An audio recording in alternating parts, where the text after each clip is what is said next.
বাঙালির জীবনে পহেলা বৈশাখ কেবল একটি ক্যালেন্ডারের পাতায় তারিখ নয়, এটি বাঙালির চিরন্তন সংস্কৃতি, আত্মপরিচয় এবং ঐক্যবোধের এক উজ্জ্বল প্রতীক।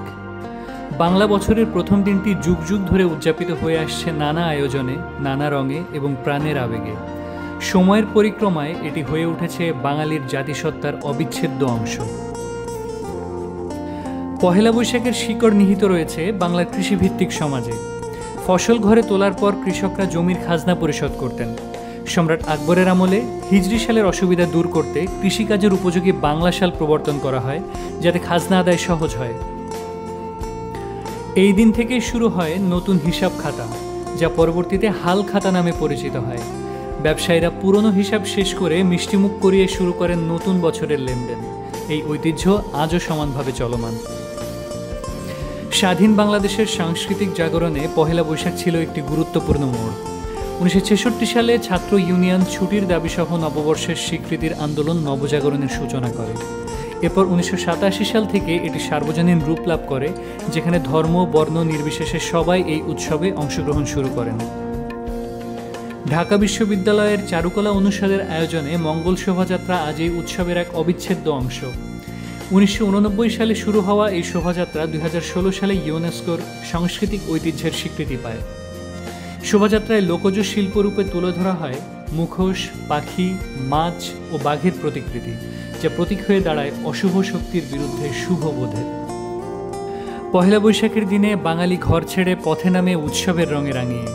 নারীরা শাড়ি আর ফুলের সাজে, পুরুষেরা পাঞ্জাবিতে, শিশুরা রঙিন পোশাকে মেতে ওঠে আনন্দে। সকালের নাস্তায় থাকে পান্তা ইলিশ, বেলের শরবত আর মিষ্টি। শহর জুড়ে আয়োজন হয় বৈশাখী মেলা, পান্তা ভোজন, নাচ গান আর নাটকের। বৈশাখী মেলা এই উৎসবের আরেকটি গুরুত্বপূর্ণ অংশ, যেখানে একদিকে থাকে কুটির শিল্প, পুতুল, বাঁশি, মাটির পাত্র, অন্যদিকে লোকজ গানের আসর, যাত্রাপালা, কবিগান ও পল্লীগীতি। এইসব মেলাকে ঘিরে সৃষ্টি হয় এক অনন্য মিলন মেলা, যেখানে নগর এবং গ্রামীণ সংস্কৃতি এক হয়ে যায়। এই উৎসব শুধুই আনন্দ উৎসব নয়, বরং সামাজিক ও মানবিক শিক্ষা দেয় আমাদের। পহেলা বৈশাখ আমাদের মনে করিয়ে দেয় নতুন করে শুরু করার, নিজেকে গুছিয়ে নেওয়ার এবং পুরনো হিসাব নিকাশ ভুলে জীবনের পথে এগিয়ে যাওয়ার প্রয়োজনীয়তা। এটি হলো আত্মশুদ্ধির এক সুযোগ, যেখানে ব্যক্তি ও সমাজ একসাথে শপথ নেয় উন্নত ভবিষ্যতের পথে হাঁটার। আজকাল কখনো কখনো এই সার্বজনীন উৎসবকে বিভাজনের চেষ্টাও দেখা যায়, কিন্তু পহেলা বৈশাখ কোনো ধর্মীয় উৎসব নয়, এটি বাঙালি সংস্কৃতির ঐক্য ও মানবিক মূল্যবোধের প্রতিফলন। এই উৎসব আমাদের মনে করিয়ে দেয় আমরা আগে বাঙালি, আমাদের শিকড় এই মাটিতে, এই ভাষায়, এই ইতিহাসে। আন্তর্জাতিক পরিসরেও পহেলা বৈশাখের তাৎপর্য স্বীকৃত হয়েছে। জাতিসংঘ সহ বিভিন্ন আন্তর্জাতিক সংগঠন বাংলা নববর্ষ উদযাপন করছে, যা প্রবাসী বাঙালিদের জন্য গর্বের বিষয়।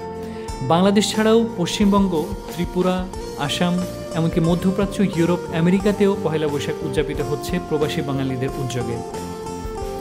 পহেলা বৈশাখ তাই কেবল বর্ষবরণের আনুষ্ঠানিকতা নয়, এটি এক নবজাগরণ, বাঙালি চেতনার নির্যাস।